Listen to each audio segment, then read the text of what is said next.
I live by military rules for 365 days. Not the kind of poster that makes you want to do anything. Not the watered-down version of self-help. Discipline that works. The kind that doesn't care how you feel, what mood you're in, or how good your excuses sound to you. The sort that makes you face who you really are when you can't be comfortable anymore. I didn't do this to be extreme. I did it because my life was up for grabs. Every pledge I made to myself included a way out. When I was inspired, I worked hard. When I wasn't, I didn't. I told myself I was burnt out, overwhelmed, or not ready yet. But the truth was much simpler and uglier. I didn't have a plan. And without structure, motivation goes bad quickly. So I took the choice out of the picture. Discipline in the military isn't about being strict. It's about rules. You get up when you said you would. You move your body no matter how you feel. You do the work even when it seems pointless. You keep everything in order around you because chaos gets into your head. You go to bed on time since being tired isn't a sign of strength. And you do it again the next day, no matter how wonderfully or badly the day before went. The first month was hard, not on my body but on my mind. My body got used to it faster than my head did. My thoughts battled back hard. It looked for ways around the rules. It told me why today could be different in a quiet voice. It made me remember how much I needed a break, a reward, and some forbearance. I immediately learned that my biggest enemy wasn't hard work. It was a deal. Every argument inside me took more energy than the task itself. I wasn't instantly invigorated when I stopped debating with myself, but I was free, not having to deal with the continual mental tug-of-war that had become my life. At first, there was no rush of confidence, no change in the movie, just a simple refusal. Discipline doesn't make itself known. It doesn't make you feel good. It feels flat, like it keeps happening over and over again. That's why most folks stop right there. They think that being bored means they failed. But ennui is when the change in identity starts, because boredom indicates the ego isn't having fun anymore.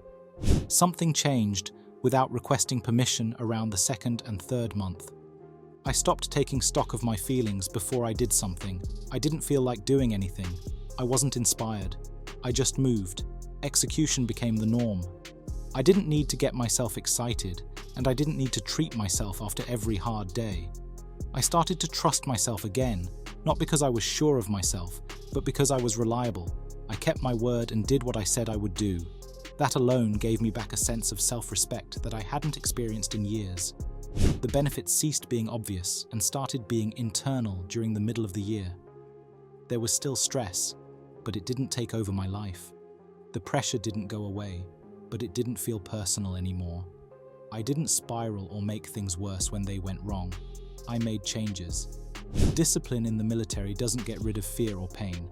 It teaches you how to get things done when they're around. That's the true benefit. Anyone can do well when everything is just right. Discipline teaches you how to do things even when they aren't.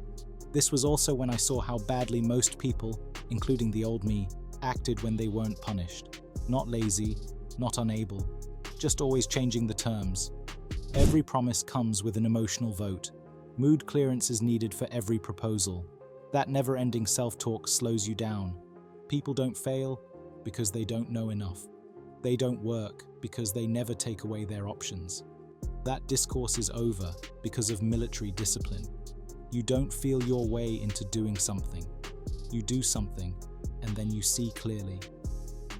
Life got quieter as the months went by. Not easier, but less complicated.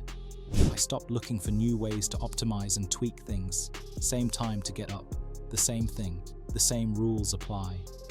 Repetition ceased feeling like a prison and started feeling like freedom. Not being able to make up your mind is tiring. Structure provides your nervous system something to hold on to. Your mind stops worrying about what might happen when your body understands what's going to happen. Emotional management was one of the most surprising adjustments. I didn't get numb. I became better. I was in charge of my highs and lows. Discipline helped my nervous system stay calm. I used to think that chaos was normal. Now it didn't seem necessary. I recognized that a lot of the emotional ups and downs I had were caused by not getting enough sleep, being too busy, not moving around enough, and not having any limits. Discipline didn't mean holding back emotions. Taking away the noise made it louder. By months 10 and 11, confidence had changed shape totally. It wasn't too noisy. It wasn't for show. It didn't need to be proven. It was a calm surety. I was sure I could deal with pain. I knew I wouldn't give up on myself when things became tough. I knew that even if I failed, I wouldn't give up. I just changed my mind. I stopped trying to feel confident and started showing it every day via my actions. I lost a lot that year. Nights that went nowhere. Eating to feel better when you don't really want to. Scrolling without thinking made time go by. Excuses that made me feel bad but didn't help me go forward. Not growth, but disruption in relationships. Dopamine addictions that needed constant stimulation. What I got isn't very exciting, and it doesn't sell well online. I learned to trust myself, control over your feelings, stamina, being there, power over my time. I learned to be dependable, first for myself and subsequently for others. People act differently when they know your word means anything. Opportunities don't just show up out of the blue, but when they do, you're ready. That ready build up slowly. Most people don't want to hear this, but discipline is boring. There weren't any big changes, no breakthroughs that are good enough for a montage. Days and days go by. That's what the documentary says is true. Social media makes intensity seem cool because it is exciting. Discipline is boring, and boring things don't become viral. But doing things over and over is how you get stronger. Not motivation, not a source of inspiration. Repetition. The major change wasn't noticeable after a year. My life didn't suddenly appear like a movie, but something deep within had changed. I didn't need anyone else to push me anymore. I didn't need others to hold me accountable, to be honest. I didn't need to be reminded all the time of why I started. I was in charge of myself. That's the highest rank that most individuals never get. Would I suggest living like this? If you're sick of lying to yourself, then yes. Only if you're ready to stop waiting for the appropriate time, the right mood, or a fresh start. Not everyone can handle military discipline. It's easy to be comfortable. Excuses are appealing. Chaos is something we know. But this is the price if you really desire control, not just the idea of it. You don't need any further information. You already know what to do. You need rules. You don't need to be motivated. You need some order. You don't have to feel ready. You need to make a choice and follow through. I chose discipline over comfort a year ago. Not because it felt nice, but because it had to be done. And once you know what it's like to trust yourself again, you can't go back. Thanks for watching. Don't forget to like and subscribe to our YouTube channel.